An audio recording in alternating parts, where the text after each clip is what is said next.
Honourable delegates, distinguished guests and workers, I stand before you today to shed light on the dire situation of public service workers around the world. Public services are the backbones of our society. They ensure the well-being of our people and the progress of our nations. All workers benefit from these services, but the vulnerable workers benefit the most. Precarious workers, women workers, migrant workers and children. Yet the workers who provide them are under attack. If COVID has taught us anything, it is that when these workers can't do their jobs, then we all suffer, and sometimes we die. In Japan, for over 70 years, public service workers' rights have been undermined by the lack of compliance with Convention 87. This convention guarantees the freedom of association and protection of the right to organise. But Japan's failure to uphold these standards means public sector employees, for example firefighters, still don't have a voice and still aren't allowed to bargain collectively. In Kenya, public service workers, particularly doctors and healthcare workers, are being attacked and intimidated. The General Secretary of our affiliate, the Doctors' Union, was shot this year by police at a peaceful protest. Healthcare workers and professionals save lives. They must not be targeted for standing up for their rights.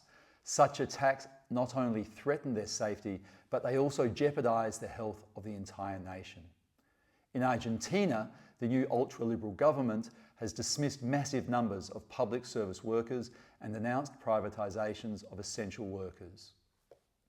This weakens public institutions that serve the Argentinian people, and it deliberately undermines democracy.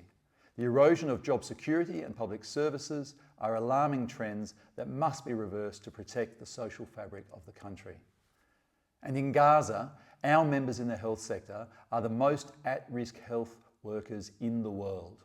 Almost 500 healthcare workers have been killed in this conflict, as well as 190 UN workers, the largest in the UN's organisational history. In Ecuador, public service workers have been stripped of their labour rights, and 4 different governments from both the left and the right have done nothing to restore them. Their voices are being stifled and they can't negotiate fair conditions and wages. Just a few years ago, we all clapped for these workers. They were at the front line of the fight against COVID-19 pandemic. They risked their lives to protect us during one of the most challenging times in recent history. Yet the gratitude shown has not been translated into meaningful support and protection for them. Too many governments have already forgotten their sacrifices.